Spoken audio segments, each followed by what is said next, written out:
अस्सलाम वालेकुम my all friends, कैसे हैं आप? क्या हाल चाल है और कैसी चल रही है आपकी ज़िंदगी? और ईद मुबारक मेरी तरफ से आप सबको, आपके अहलो अयाल को।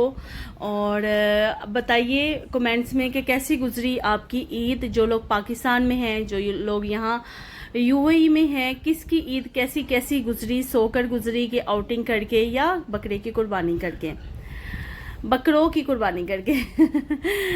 तो ये चांद रात वाले दिन का व्लॉग है। हम लोग गए थे थोड़ा सा बाहर स्वीट वगैरह लेने के लिए। Actually Pakistani sweet last time खाई थी तो उसकी वजह से ना बहुत तबीयत ख़राब हुई थी। तो अभी हम लोगों ने सोचा कि क्यों ना हम इंडियन स्टाइल की स्वीट लेकर आते हैं। यहाँ पे करामा वगैरह वाली साइड पे या फिर यहाँ पे रोला साइड है, वहाँ पे इंडियन मिठाई बहुत अच्छी मिलती है, बहुत तरह की मिलती है।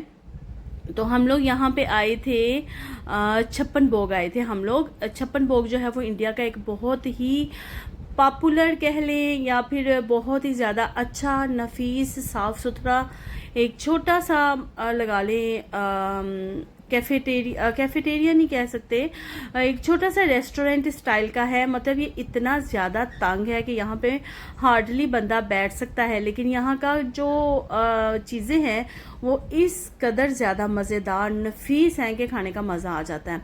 इनके पास कई तरह की मिठाई थी, केसरी पेड़ा था, मुख्तलिफ तरह की इनकी मिठाइयों के सबके नाम मुझे ज़बानी तो नहीं आते, लेकिन ये है कि इनकी मिठाई जो है ना वो हमारी मिठाई से टोटली डिफरेंट होती है, टेस्ट में भी, साइज़ में भी और हर लिहाज से और प्राइस में भी।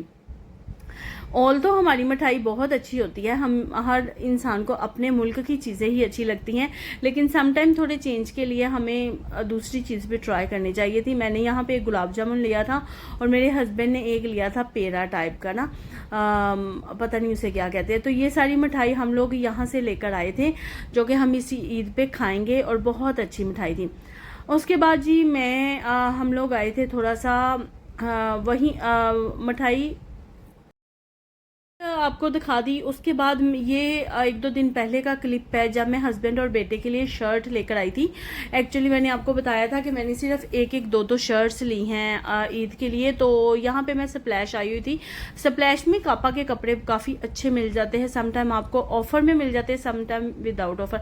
अच्छा, मैंने भी सोचा था कि मैं हस्बैंड के लिए ना कापा की शर्ट लूँगी, लेकिन जो ऑफर में लगी हुई थी, सेल प्राइस में लगी हुई थी ना, वो बिल्कुल भी अच्छी नहीं थी और इतना प्राइस डिफरेंस भी नहीं था। तो फिर मैंने उनके लिए ना विदाउट ऑफर वाली कापा की एक शर्ट ले ली थी, जो पहले आपने क्लिप में देखी है। उसके अलावा बेटे के लिए एक ली थी, बेटे ने वो वाली शर्ट पहले भी पसंद की हुई थी।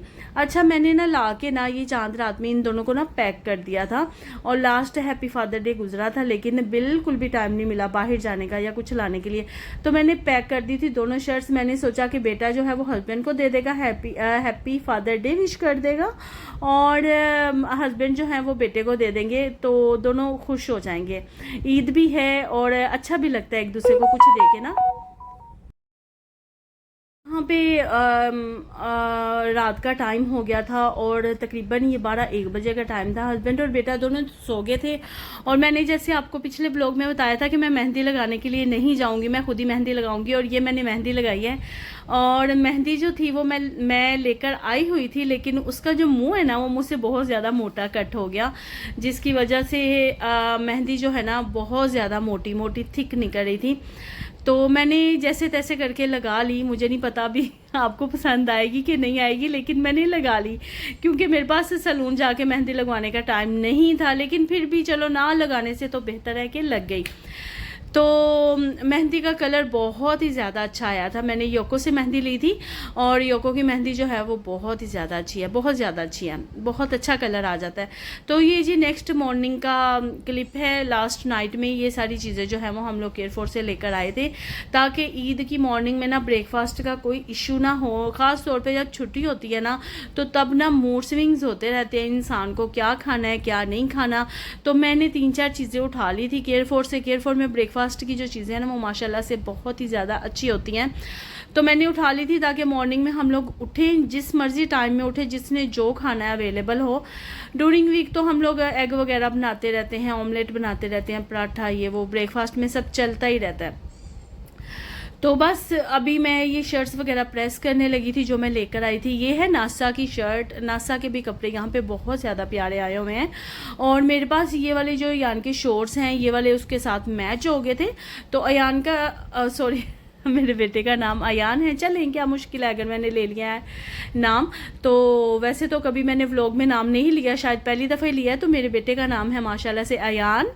और ये अयान की ड्रेसिंग थी जो कि मैंने बेबी शॉप से ली थी। मुझे यहाँ पे सिर्फ जो है वो बेबी शॉप के कपड़े ही पसंद आते हैं, क्योंकि वहाँ पे आपको हर साइज़, हर कलर का, हर प्राइस का कपड़ा मिल जाता है। अभी ऑल्थो बेबी शॉप में ऑफ़र नहीं थी, आफ्टर ईद ऑफ़र होगी और बहुत अच्छी कपड़ों पे ऑफ़र लगती है। और हस्बैंड के लिए मैंने कापा की शर्ट ली थी, और अपना मैंने लास्ट आपको दिखा दिए थे कपड़े के मैंने कौन कौन से पहनने हैं। एक मैंगो का ज़ारा का टॉप था और एक दूसरा था। अच्छा जी, ये जो है वो ईद की लंच के बाद की वीडियो है। हमारे घर किसी की दावत थी, मेरे हस्बैंड के दोस्त हैं, कह लें कि लंगोटरी क्या कहते हैं, बचपन के नहीं, मतलब कि कॉलेज टाइम के फ्रेंड है, बहुत ही ज़्यादा बेस्ट फ्रेंड है, लाइक बिल्कुल अपने भाइयों की तरह, बल्कि भाइयों से भी ज़्यादा। तो जी उनकी फ़र्स्ट टाइम दावत की थी हम लोगों ने घर में। ऑल तो हम लोग मिलते रहते हैं, बाहर खाना वाना खाते रहते हैं। तो मैंने सबसे पहले नूडल्स से स्टार्ट किया। नूडल्स बना के मैंने दोपहर में हस्बैंड और बेटे को भी खिला दिए, खुद भी खा लिए। और मतलब ये हक्का नूडल्स, स्पैगेटी जो भी है, इसमें हमारा लंच हो गया था। अभी मैं यहाँ आपको फ्रूट दिखा रही थी, जो कि मैं मुख्तलिफ जगहों से फ्रूट लेकर आई हूँ, ताकि ईद में ना जो 2-3 दिन ईद के हैं ना, घर में फ्रूट वगैरह मौजूद हो। उसके साथ मैंने यहाँ पे मटन भूना था और साथ में बनाई थी बिरयानी। सारी चीज़ें माशाल्लाह से बहुत ही ज़्यादा अच्छी बनी थी, और यकीन माने मेरी इतनी को हालत ख़राब हो गई थी, क्योंकि उस दिन इतनी ज़्यादा गर्मी थी कि मैं थोड़ी देर के लिए किचन में आती थी, फिर बाहर चल जाती थी, फिर किचन में आती थी, ऐसे सर से लेके पाँव तक पसीना ही पसीना आ जाता था, इतनी स्वेटिंग हो रही थी। लेकिन मैं हस्बैंड को कह रही थी कि अगर मुझे पहले पता होता कि इस कदर ज़्यादा गर्मी लगनी है ना, तो मैंने बिल्कुल घर में खाना नहीं बनाना था।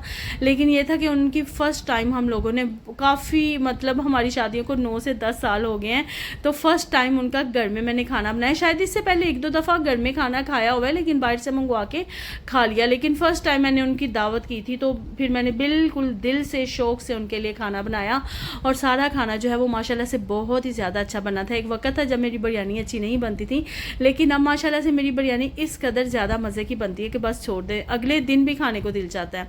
तो यहाँ पे मैं बिरयानी का मसाला रेडी कर रही थी। आप देख रहे हैं जैसे नॉर्मली बिरयानी बनती है हम लोगों की, हम लोग यहाँ वहाँ के जितने मर्ज़ी खाने खा लें, लेकिन दावतों पे ना हमें सिर्फ हमारे अपनी जो ट्रेडिशनल बिरयानी, कौरमा, छोटा गोश्त, ये चीज़ें हैं, यही अच्छी लगती हैं। साथ में मैंने इसके रायता, सलाद बना लिया था, मीठे में मैंने शीर खोरमा बना लिया था, और बस ये चीज़ें रेडी कर ली थी। वो लोग जो थे वो डोनट्स लेकर आ गए थे, काफ़ी ज़्यादा माशाल्लाह से चीज़ें हो गई थी खाने के लिए। और एक दिन पहले जो वो है वो मैंने आलू चना चाट बनाई हुई थी, तो माशाल्लाह से बहुत अच्छी दावत हो गई थी।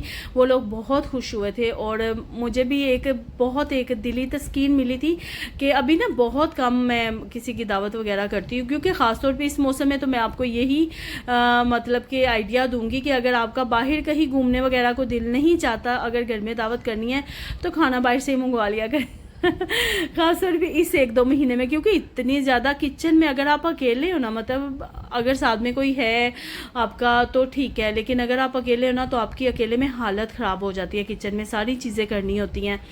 तो बस यहाँ पे बिरयानी का मसाला रेडी कर रही थी, सारी चीज़ें, इमली वगैरह भी मैंने डाली थी, बिरयानी मसाला डाला था, टमाटर, लहसुन, अदरक और धनिया, ये योगर्ट डाला था। ये सब डाल के मैंने इसे दम पे रख दिया था। राइस जो थे वो मैंने बॉईल करके साइड पे रख दिए थे, और मैंने बोला था राइस जो है वो मैं एंड में रख के तो दम लगाऊंगी। और उसके बाद साथ साथ मैं रायता और सलाद बना रही थी। एंड में मैंने जो है वो शीर खुरमा दिया, फ्रूट चाट, और वो जो डोनट्स लेकर आए थे, फ्रूट चाट नहीं, सारे फ्रूट्स मैंने कट करके एक ट्रे बना के दे दी थी। तो माशाल्लाह से बहुत अच्छा फील हुआ, बहुत बातें हमने इतनी, तकरीबन रात के 1-2 बजे तक हम लोग बैठे रहे और बातें करते रहे, बहुत मज़ा आया। ईद पे ऐसे ही करती हूँ, किसी ना किसी को इन्वाइट कर लिया जाता है, इंजॉय करते हैं, बातें करते हैं, क्योंकि उससे अगले दिन हमारा प्लान था बाहर जाने का, दुबई मॉल का। तो आप हाल जानते ही हैं ईद वगैरह पे क्या हालत होती है मॉल्स का। और अभी जब मैं वॉइस ओवर कर रही हूँ तो इस दिन हम लोग लास्ट डे मिर्दफ होकर आ गए थे। हम लोग मिर्दफ गए थे, हमने कहा कि हम ईद वगैरह पे नॉर्मली तो कहीं मॉल्स में नहीं जाते, मतलब कि एक ही जगह पे जाते हैं। इस दफ़ा हम नॉर्मल जाएंगे, वो नेक्स्ट व्लॉग में मैं आपको दिखाऊंगी। इस कदर रश था, हम लोग इतने चिड़चिड़े हो गए थे कि मेरा ना कोई क्लिप बनाने को भी दिल नहीं चाह रहा था। लेकिन वहाँ मिर्दफ में ना कॉन्सर्ट था, हम लोगों ने वो देखा। 1 घंटा खड़े होकर कॉन्सर्ट तो हमने देखा, वो बहुत अच्छा था। लेकिन इतना रश होता है मॉल्स में ना कि बस एक ही जगह पे जाओ, ईद वगैरह पे डाइन इन करो। जैसे मेरे लास्ट व्लॉग में आपने देखा होगा कि छोटी ईद पे हम लोग एक ही जगह पे गए थे। ईद का पहला दिन घर में गुजारा था, दूसरे दिन डाइन इन किया था और बस ईद गुजर गई। लेकिन इंशाल्लाह नेक्स्ट ईद पे मेरे कुछ प्लान्स हैं, इंशाल्लाह मैं उनको फॉलो करूँगी ताकि ईद जो है ना वो फ्रस्ट्रेटेड ना हो, बिल्कुल अच्छी और खुशगवार गुजरे। और अगले साल इंशाल्लाह ताला कुर्बानी का भी पूरा इरादा है। और बस मैं डरती हूँ, मैं कहती हूँ पता नहीं मैं मैनेज नहीं कर पाऊँगी। अदरवाइज़ जब मेरी यहाँ शादी होके आई थी तो मेरे ससुराल में माशाल्लाह बहुत बड़ी कुर्बानी होती थी, सब कुछ मेरे सास ससुर ही करते थे। लेकिन हम देखते थे हम लोग, मैं कुछ इतना मतलब करते थे, जो सास कहती थी वो करते जाते थे। लेकिन अभी फ़र्स्ट टाइम खुद कुर्बानी करनी है ना तो थोड़ी सी एक हेजिटेशन सी है। लेकिन फुली इरादा है इंशाल्लाह मैं अगले साल अपने घर में कुर्बानी करूँगी। और ये जी गोश्त को मैं भून रही हूँ। गोश्त की जितनी मर्जी रेसिपी बना लो ना, आई मीन आप कढ़ाई बना लो या जो नॉर्मली सिंपल घर के मसाले पड़ के भुना हुआ गोश्त बनता है ना, वो उसका अपना ही मज़ा है, वो किसी भी दावत में 4 चांद लगा देता है। नेक्स्ट कोई दावत करूँगी तो इंशाल्लाह ताला लजानिया वगैरह बनाऊँगी, बड़ा दिल चाह रहा है मेरा लजानिया बनाने को। और बस जी अभी आप देख सकते हैं कुकिंग शुकिंग हो रही है। और इस कुकिंग के पीछे जो मेरी हालत हो रही थी वो आप इमेजिन ही नहीं कर सकते। बहुत ही ज़्यादा गर्मी थी उस दिन। और ऐसे भी नॉर्मली ना यहाँ पे इस दिनों में इतनी गर्मी है, ऐसे गर्म लो चलती है कि आप जाके गाड़ी तक नहीं बैठ सकते। और मेरे हस्बैंड मुझे इतना टीस करते हैं, कहते हैं पाकिस्तान में क्या हाल होता था। पाकिस्तान में आदत थी, अभी आदत नहीं है यहाँ पे इतनी गर्मी की। मतलब यहाँ पे अगर मैं अपने घर में पूरा AC ना भी चलाऊँ तो पंखे हैं उसके नीचे भी गुजारा हो जाता है। लेकिन बाहर की गर्मी बर्दाश्त नहीं होती क्योंकि ये एक डेजर्ट है। एनीवेज यहाँ पे मेहमान आ चुके थे और बच्चे जो थे वो खेल रहे थे और बातें शातें कर रहे थे। मैंने रिफ़्रेशमेंट में जूसेस वगैरह दिए और स्नैक्स दिए। उसके बाद खाना सारा लगा दिया और अभी सब बैठ के खाना खा रहे हैं, एंजॉय कर रहे हैं। बिरयानी के ऊपर मैंने एग बॉयल करके डाले। और बस जी ये उनके जाने के बाद का क्लिप है। और खूब घर में चीज़ें बिखर गई थी मेरे से। रात में जितना हो सका मैंने किया। ख़ासतौर पे मैंने सिर्फ किचन समेट लिया था क्योंकि मैं कभी भी रात में ना बर्तन रख के नहीं सोती होती। तो ये थी सारी दावत के बाद किचन की सूरत हाल। तो सारा किचन समेटा और बस यहीं तक था आज। दुआओं में याद रखिएगा, चैनल को लाइक शेयर एंड सब्सक्राइब करना बिल्कुल भी नहीं भूलिएगा। मिलती हूँ आपके साथ ईद के 2nd डे के व्लॉग के साथ। आई होप आपको व्लॉग अच्छा लगा होगा। अगर अच्छा लगा है तो लाजिम मेरे चैनल को शेयर करें, सब्सक्राइब करें और प्लीज़ कमेंट करके बताइएगा कि मेरा चैनल या मेरा व्लॉग कैसा लगता है आपको। अल्लाह हाफिज़।